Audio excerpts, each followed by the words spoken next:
4 tricks you must know to become pro at using iPhone. First one, wouldn't it be amazing if you could undo your mistakes just by shaking your phone?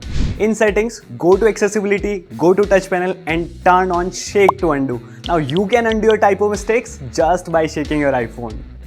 Second one, tired of taking multiple screenshots of a single web page? Well, you can now screenshot the whole web page in a single PDF document.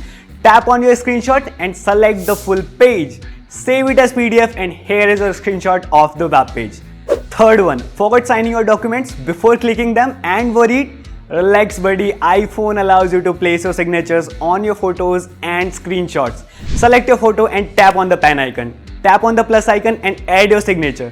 Place it in the desired size and color and done. Take a deep breath now.